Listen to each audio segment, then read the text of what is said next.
Dad, can I share with them? Marcus Thornton paused mid-sentence, his phone call with Tokyo forgotten. His 4-year-old daughter Lily was tugging his sleeve, her green eyes fixed on something across the diner. He followed her gaze to a corner booth where a young woman sat with a small boy, both staring at a handful of coins scattered on the worn Formica table. The late afternoon sun filtered through the windows of Rosie's diner, casting everything in amber. Marcus had stopped here on impulse during their drive back from his mother's house. Somewhere real, he told Lily, not another corporate restaurant. Now he watched as the woman, maybe late 20s, counted the coins again with trembling fingers. Her son, about Lily's age, pressed closer to her side. "Please, sweetheart, Daddy's working," Marcus whispered. But Lily's hand was already reaching for the untouched second burger on their table, the one he'd ordered out of habit, forgetting his assistant wasn't with them today. "But he's hungry," Lily said simply. "I can see it." Marcus looked again. The boy's clothes were clean but faded. The woman wore a coat despite the warmth, probably hiding something worn underneath. She was writing in a notebook, her hand moving with quick, desperate strokes between recounting the coins. There was something fierce in her concentration, something that reminded him of his own mother years ago, before the first startup sold. The woman looked up suddenly, catching his stare. Embarrassment flashed across her face, sharp and painful, and she quickly closed her notebook. Marcus felt something crack open in his chest. "Okay," he heard himself say, "but we do it right. We ask first." Lily beamed and grabbed the plate before he could change his mind. Elena Hayes watched the little girl approach with growing dread. She knew that look, the pity from people with full plates and fuller wallets. She'd seen it at the library, at Caden's preschool, in every space where her carefully constructed dignity threatened to crumble. "Hi, my name's Lily. We have extra and my tummy's too full," the girl announced, holding up a burger that cost more than Elena had for the rest of the week. "Can your boy have it, please?" Elena's throat tightened. Beside her, Caden's eyes went wide with longing. That's very kind, sweetie, but Mom," Caden's whisper cut deeper than any knife. The man approached then, and Elena recognized him immediately. Marcus Thornton. His face had been in the business section of the paper last month. Some tech acquisition, millions involved. Of course this would happen today, when she'd spent her last dollars on Caden's fever medicine and was counting change for one small meal they'd split. "I'm sorry for the intrusion," Marcus said, and something in his voice wasn't what she expected. "My daughter's more perceptive than I am sometimes. Please, if we're overstepping—" "We're fine," Elena said automatically. The lie as worn as her coat. "I can see that," he smiled slightly. "I meant, would you let her do this? She hasn't learned yet that the world doesn't work this way. I'd like her to stay innocent a little longer." It was the honesty that undid her, the admission that this was about his daughter's kindness, not Elena's need. She looked at Caden, then at the coins that wouldn't cover even one child's meal. "Yes," she whispered. "Thank you." Lily insisted they all sit together. Marcus found himself sliding into the booth across from Elena while the children shared the burger between them, Caden's careful small bites breaking his heart. "I'm Marcus. This is Lily, Elena, and Caden." She met his eyes briefly. "We don't usually. We're just between things right now." He recognized the phrase. He'd heard his mother use it once when they'd lived in their car for 3 weeks. Between things. Between jobs, between homes, between one life and whatever came next.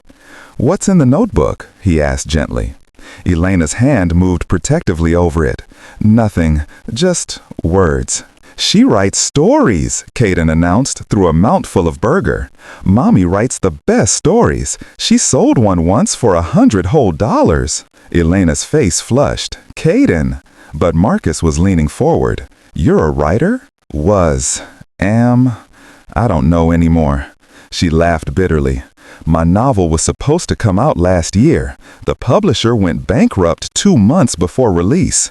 My ex-husband, said I should have gotten a real job instead of chasing dreams.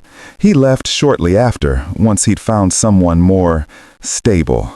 The way she said it, clinical, practiced, told Marcus she'd repeated this story to herself many times, trying to make it hurt less. He walked away from both of you?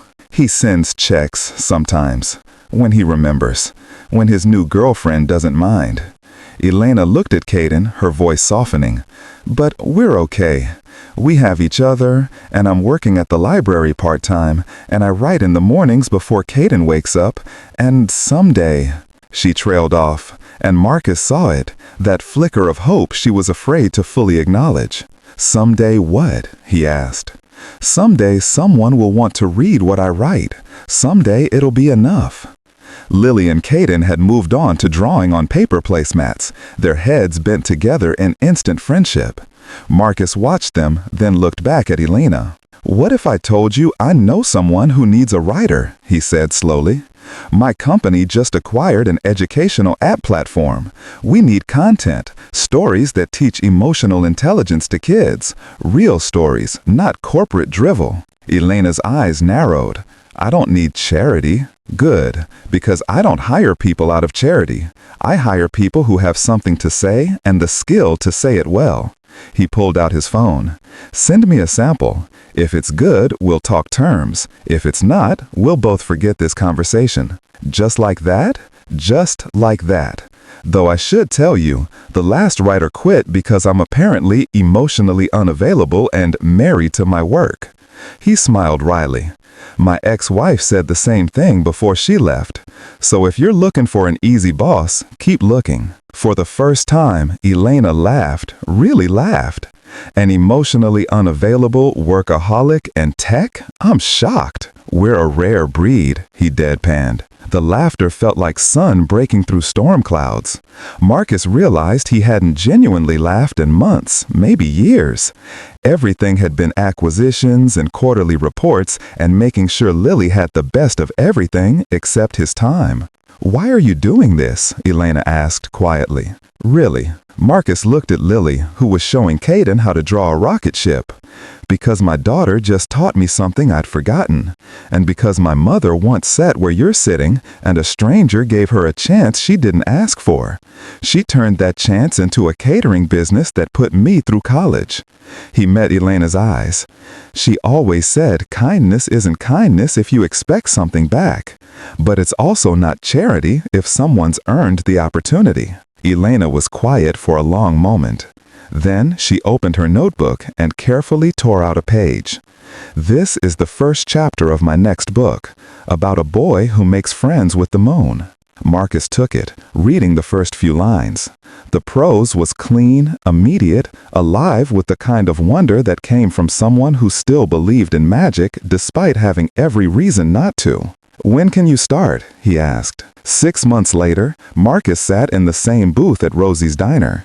It had become a tradition. Every Friday evening, he'd pick up Elena and Caden, and the four of them would share a meal here before the weekend. Lily insisted on it. Elena's first story series for the app had launched to unexpected acclaim. Parents loved the emotional depth. Kids loved the characters. Critics loved discovering a new voice. Marcus's team loved that engagement was up 40%. But more than that, Elena was writing again, with the fire of someone who'd remembered why they started. She'd found an agent, there was interest in her novel. She and Caden had moved into a small but sunny apartment near a good school. "You know what's strange?" Elena said, watching the kids color together. 6 months ago, I thought accepting help meant I'd failed, that if I couldn't do it alone, I was weak. And now?" Marcus asked. "Now I think maybe strength is knowing when to let someone see you, really see you." She met his eyes, and something passed between them. Not romance, not yet, but the recognition of two people who'd both forgotten how to be vulnerable. "You've been different too. Lily told me you come home for dinner now." "Someone reminded me what matters," he smiled. "A very wise 4-year-old. Dad, Elena, look!" Lily was holding up a drawing of 4 people at a table holding hands. "It's our family dinners." Caden nodded enthusiastically. "Can we have burgers again?" Elena's eyes missed it. Family. The word hung in the air, precious and fragile. Marcus reached across the table, and this time when she took his hand, there was no shame in it, just gratitude and possibility, and the slow-growing trust of two people learning to hope again. "Lily," Marcus said softly, "do you remember what you asked me that first day? If I could share?" "You were right." He looked at Elena, then back at his daughter. "Sharing makes everything better, especially when we share with people who matter." Elena squeezed his hand, her voice thick with emotion. "Thank you for seeing us that day." "Thank you for letting us," Marcus replied. The diner's lights flickered on as evening deepened, turning their booth into an island of warmth. Through the window, the world rushed past, but here, in this moment, four people who'd once been lost had found something neither money nor luck could buy: genuine human connection, born from one child's simple question and a parent's willingness to say yes. Kindness, Marcus had learned, wasn't about grand gestures. It was about seeing someone, really seeing them, in their moment of need, and offering not pity but respect. It was about recognizing that we're all just between things sometimes, waiting for someone to believe in us when we've forgotten how to believe in ourselves. And sometimes, all it takes is a little girl with a burger asking the most important question: can I share? If this story touched your heart, please like, share, subscribe, and comment. Let's spread more stories of kindness and hope together.